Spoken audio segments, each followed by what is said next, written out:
Estamos con Ricardo. ¿Cómo te va, Ricardo? Carlos Martínez saluda.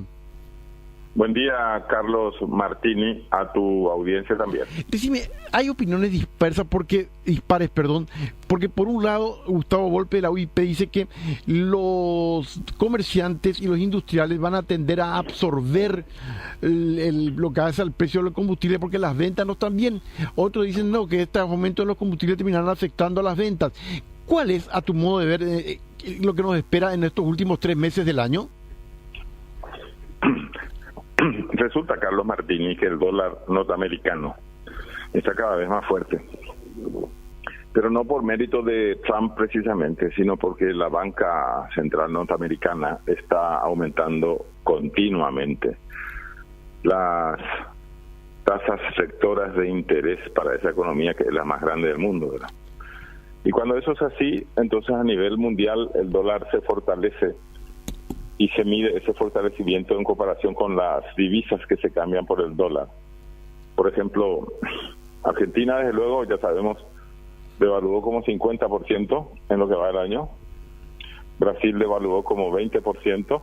Es decir, nosotros estamos en la zona dólar. Y Paraguay venía devaluando muy poco. Había llegado solo al 6% hasta agosto. Pero parece que en septiembre hay que aumentar ese porcentaje en 1% más o 1,5% más o menos. Aunque sea 8% la devaluación de guaraní, sigue siendo muy baja en comparación con el 20 o 25% de Brasil y con el 50% de la Argentina. O sea que hablando en términos nominales, es decir, eso es lo que se lee en las pizarras de las casas de cambio y de los bancos, ¿verdad? El guaraní va a estar siendo cotizado ya fácilmente entre 5.850 y 5.950. Eso lleva automáticamente a un encarecimiento local del precio de los combustibles, ¿verdad?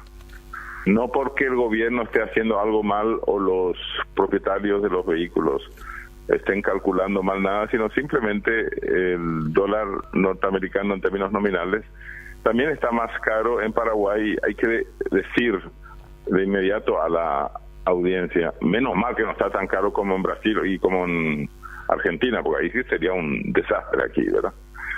En otras palabras, afortunadamente tenemos nosotros una moneda local bastante fuerte, es la más fuerte de toda América Latina y el Caribe. Llevamos más de 70 años, Carlos Martini, sin eliminar ni un solo cero y tampoco sin darle otro nombre a la moneda, que es lo que suelen hacer los países hiperinflacionarios, ¿no?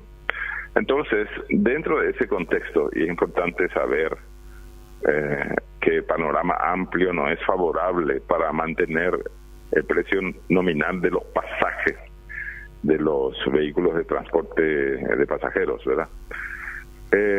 Si se halla una fórmula técnica intermedia que consista en que Petropar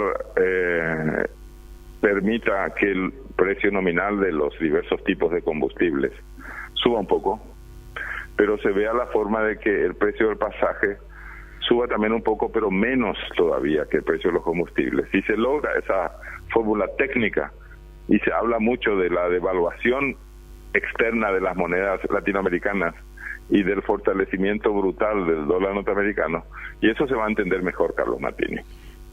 Y decir, por lo tanto, acá la clave está en que los aumentos que se den no sean muy superiores a los aumentos de los combustibles. Lo que quiero decir es como que guaraní parece que en todo lo que va del año va a devaluarse en 7 o en 8%, que es muy bajo en comparación a la devaluación del Brasil, que está cerca del 25%, y de la Argentina, que llegó al 50%. Entonces, calmémonos nomás nosotros a nivel interno, que todavía tenemos una devaluación soportable del máximo 7%, ¿verdad? O tal vez 8 como mucho, ¿verdad? Uh-huh. Entonces, en ese contexto, la virtud va a estar en que el aumento de los precios de los combustibles aquí a nivel local, que es incontenible porque somos importadores de petróleo, ¿verdad? Uh-huh.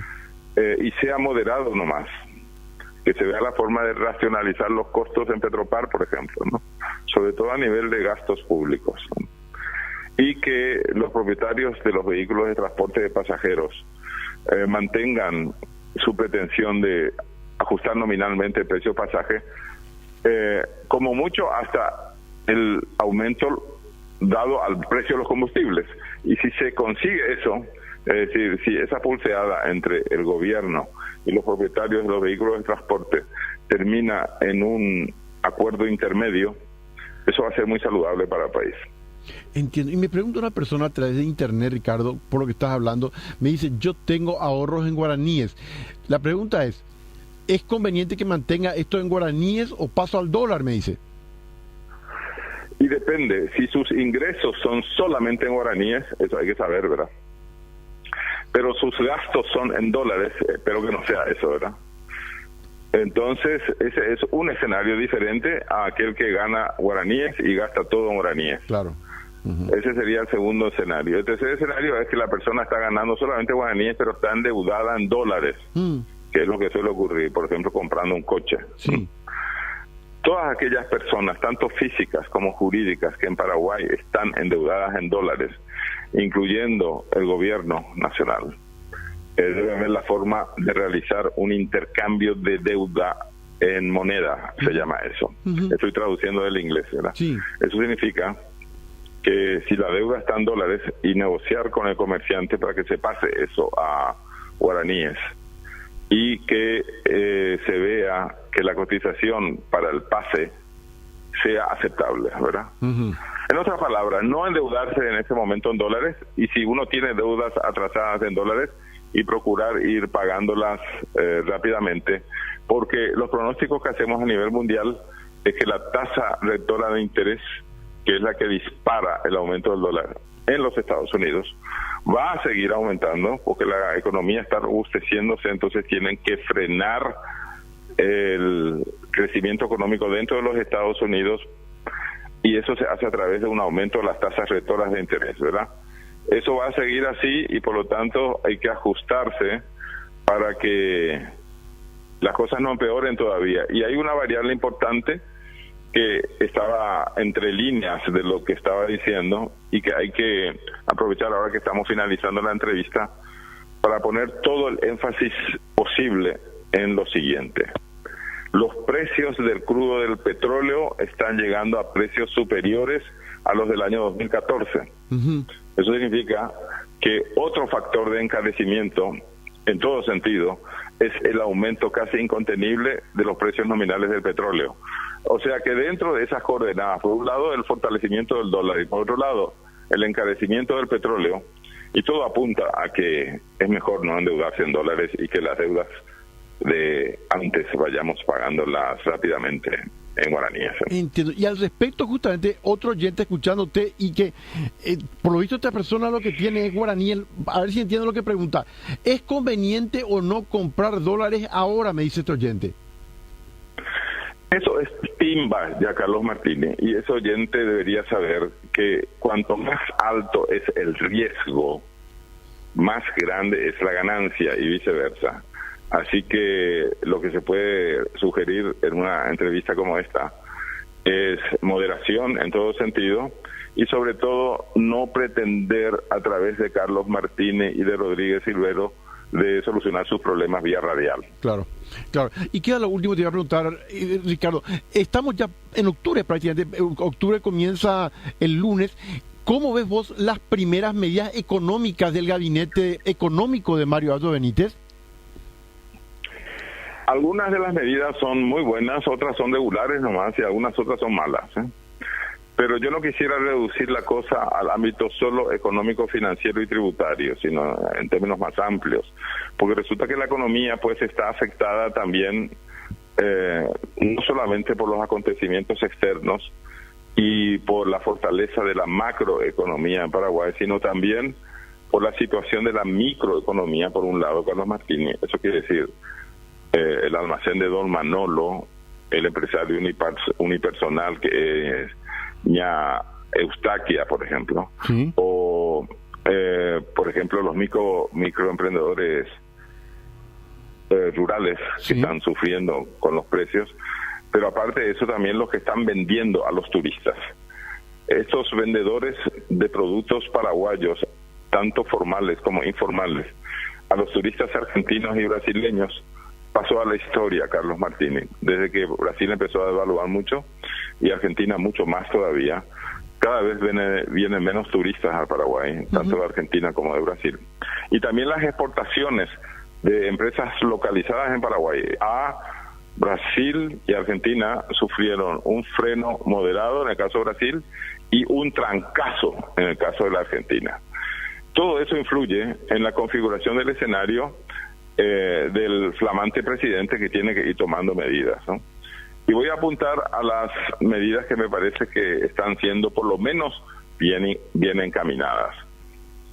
Hay algunas medidas de tipo precio o tarifas o tasas de interés o tasas de impuestos que merecen ser destacadas. Esta negociación que está teniendo lugar, por ejemplo, entre el Viceministerio de Tributación y los gremios de contadores y de empresarios en torno al impuesto a la renta personal y el proyectado acuerdo, hay que decir con cuidado eso, porque todavía no se firmó el decreto, de que próximamente el Poder Ejecutivo dé a conocer el decreto que va a firmar y lo firme. Bueno, esa negociación me parece, por ejemplo, digna de destaque, porque allí parece que se ha encontrado una fórmula intermedia entre las exigencias de los contadores y de los gremios empresariales y las exigencias de la SET, o sea, de la Subsecretaría de Estado de Tributación. Y consiste que se puedan deducir las inversiones en acciones hasta el año 2016 inclusive, y que a partir de 2017 se haga una diferenciación del tipo de inversiones que se hace, y según el tipo de inversiones se esté pudiendo deducir esas inversiones o no, y no deducirlas significa pagar impuestos sobre ellas, ¿verdad? Bueno, esa negociación que tuvo lugar en los últimos días merece un aplauso. Ojalá que otras entidades hagan lo mismo. Aparte de eso, Carlos Martínez, bueno, no sé si tienes tiempo, Carlos Martínez. Sí, por supuesto. Ahora. Sí, te escuchamos. Sí, aparte de eso, veo que hay algunas cuestiones a ser ajustadas en el Ministerio del Trabajo y en otros ministerios. Empecemos por el trabajo, ¿no? Resulta que hay aportes que se deben realizar en el Ministerio de Trabajo y en el ministerio que realiza los aportes al IPS.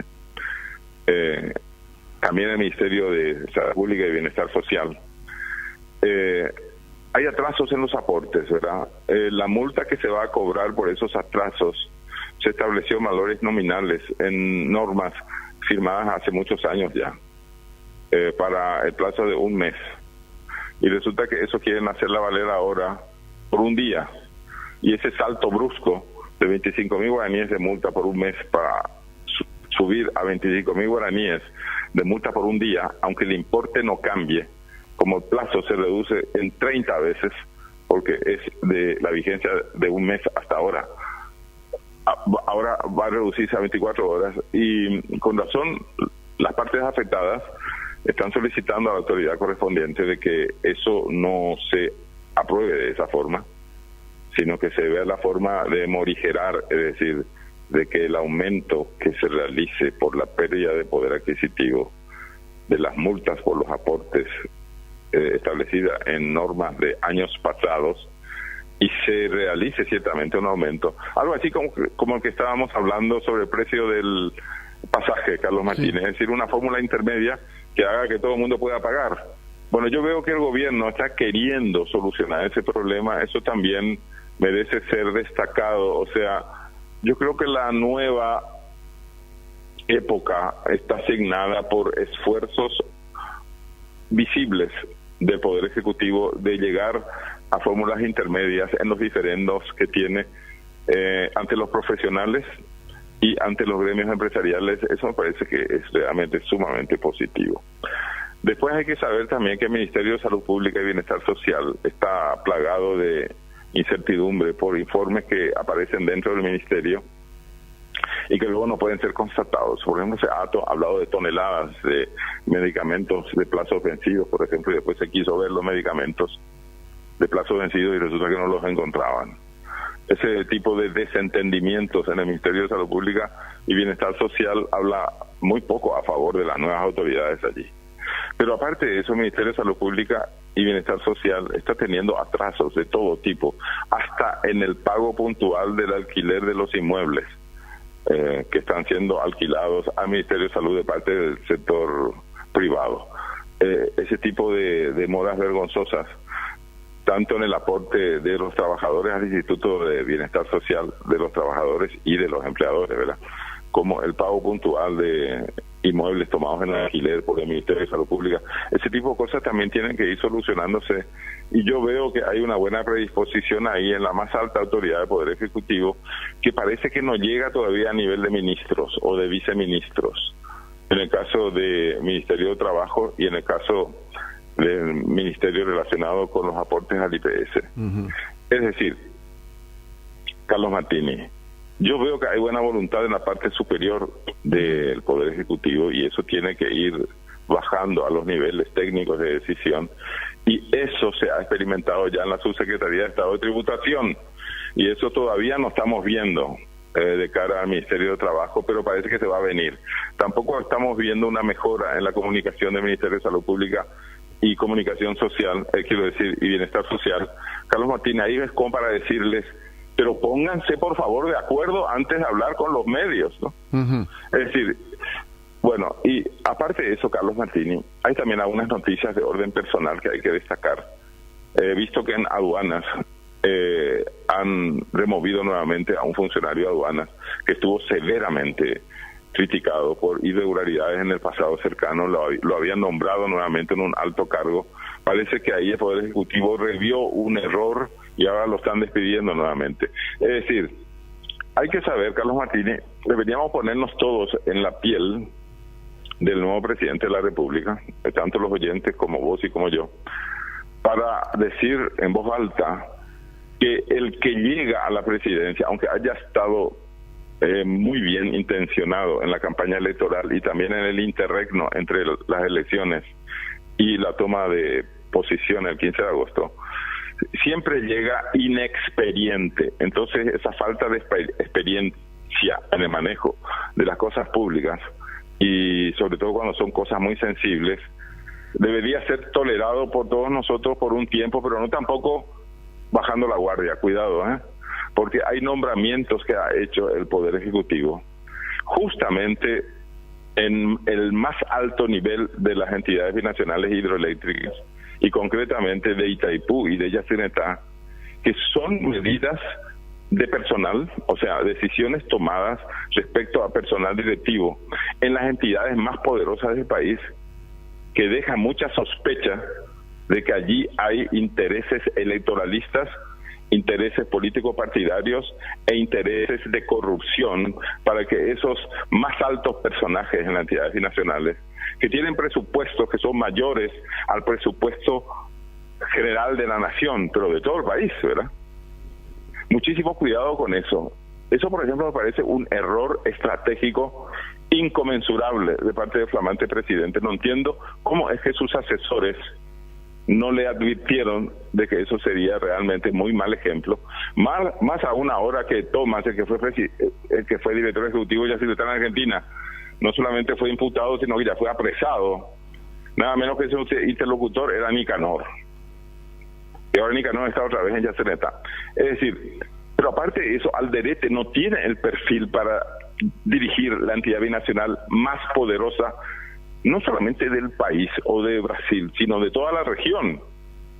Es decir, muchísimo cuidado con eso. Yo no sé cómo decirle al flamante presidente, porque yo estoy a favor del fortalecimiento de su gestión, que cómo es posible que sus asesores hayan cometido tamaño error. ¿Y qué es lo que está haciendo el vicepresidente de la República que no le advierta a él de cierto tipo de cosas? ¿O será que el vicepresidente de la República es el primero que debe ser advertido acerca de las relaciones que tienen con personajes dudosos? Grave. Ojo, Carlos Martínez, nosotros los comunicadores sociales, los analistas y los técnicos, debemos estar en la cresta de la ola de la nueva época en Paraguay. No podemos seguir tolerando tamaño robo a los recursos del Estado. Ricardo, como siempre, muy amable, un gran saludo para vos. Igualmente, Carlos Martínez. Ricardo, y completísimo análisis de la situación del dólar, del guaraní y los nombramientos de Mario Aldo Benítez.